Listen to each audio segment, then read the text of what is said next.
You're watching Connecting the Dots, reliving Northwood's history with Carrie Bladorn.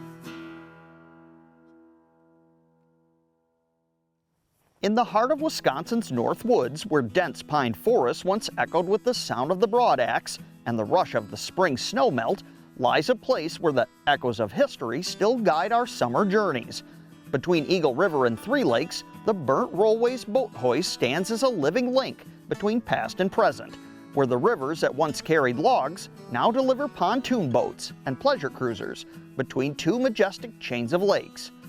This rare artifact of maritime engineering connects the Northwoods logging legacy to the vibrant recreational life that thrives here today.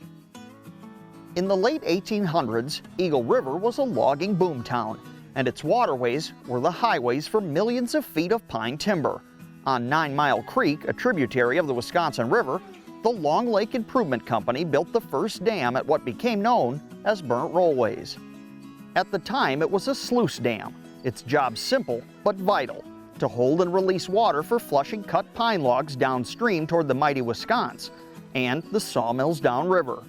The term rollway referred to the great piles of logs stacked high along a riverbank during the winter cut, waiting for the spring thaw and river driving season.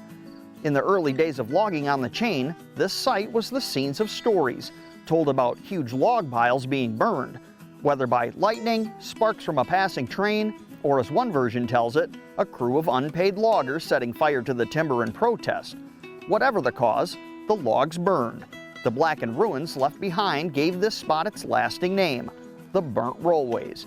Its charred remains said to still be below the waterline near the dam. As the logging era waned, the site remained important.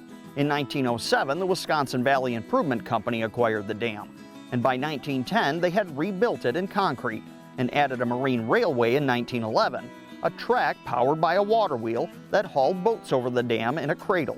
Early newspaper notices laid out the rules. Passengers had to step out of their craft, rowboats cost 25 cents to lift, and larger boats were charged by the foot. In 1949, the railway was electrified, and in 1952, WVIC replaced it with the gantry-style hoist still in use today, powered by World War II surplus motors and running along a 165-foot trestle. Updated motors in 1999 brought it into the modern age, but the basic system remains unchanged. What makes the Burnt Rollways boat hoist unique is that it isn't just a curiosity or a convenience. It's there by law. As part of the Wisconsin Valley Improvement Company's water management authority over the Wisconsin River Reservoir System, they are required to maintain public navigation between Long Lake and the Three Lakes chain and Cranberry Lake on the Eagle River chain. Without the hoist, the dam would be a permanent barrier. With it, boats of all sizes can continue to move freely, keeping the two chains connected for recreation, just as the waterway once connected them for industry. That legal obligation ensures today's boaters can travel through 28 interconnected lakes, more than 100 miles of shoreline, and what is considered the largest inland chain of freshwater lakes in the world. The Burnt Rollways began as a sluice dam for driving pine, and now it serves as a mechanical bridge for boats.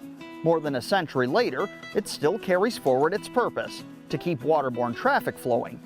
If you listen closely while watching the gantry lift a pontoon over the dam, you might just hear the faint echoes of rivermen shouting over the roar of a spring log drive, proof that Northwood's history still moves with the current. I'm Carrie Bladorn, and you're watching Connecting the Dots, reliving Northwood's history on News Watch 12.